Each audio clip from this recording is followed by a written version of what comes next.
Hello everyone, how's it going? I'm WoWcrendor, and today I'm going to be reviewing two more games for the GoG Winter Sale.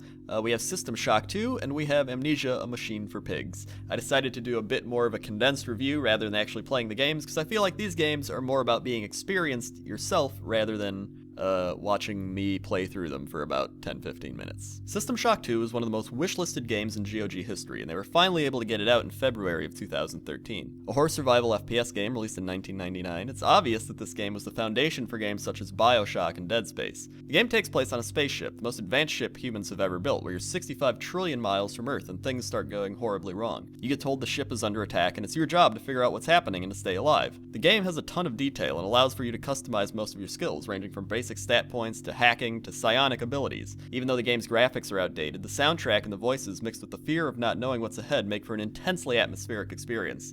I'm getting strange readings from that radar dish outside the window. It's become unstable due to... Move! Take cover!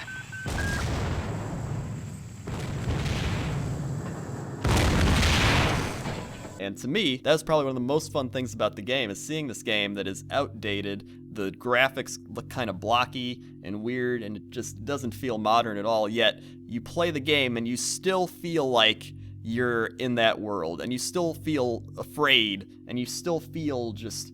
ugh! I love it. The controls, however, aren't the greatest, and A and D turn your character's view to the sides, which is weird, and the S key crouches instead of moving backwards, so I think you definitely have to remap your keys. But aside from that, this game is one of the best in its class, and for its current price in the sale, there's no doubt you should buy it. Next up is Amnesia, A Machine for Pigs. Amnesia, A Machine for Pigs is the follow-up to Amnesia, The Dark Descent. You play as Oswald Mandus, who's on a mission to find his children, who keep randomly popping up everywhere he goes.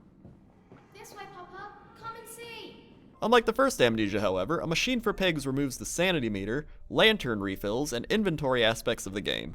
Honestly, I don't mind the sanity meter being gone, because to me that was just the game telling you like, hey, be afraid now, so I didn't really care about that. But not having matches for the lantern, I know some players will feel like that provides less of a horror experience because you're never worried about the scene going completely dark. But I was most disappointed with the inventory system's removal, because I think that adds to the depth of the puzzles, and since that has been removed in A Machine for Pigs, the puzzles don't feel as confusing and are a bit more streamlined because of it. On top of that, many of the doors and containers are locked, so many of the things aren't allowed to be picked up. Dead pigs, however! And this makes for a much more linear experience. With all that being said, the game may sound awful, but it's not. The game is still an amazingly atmospheric experience. It has great writing, and it does an awesome job of engaging you in the story. All this ends up making the game more of a story walkthrough than a horror experience, but it still provides its scary and creepy moments throughout. Overall, if you want to get A Machine for Pigs, I'd say the sale is the best option, because at full price, I'm not sure if I'd pick it up, but discounted as much as it is for the GoG sale, I think it's worth getting just for the writing and the story and the amazing atmosphere that's just part of Amnesia games. Hello? Precious eagle cactus fruit. Help us.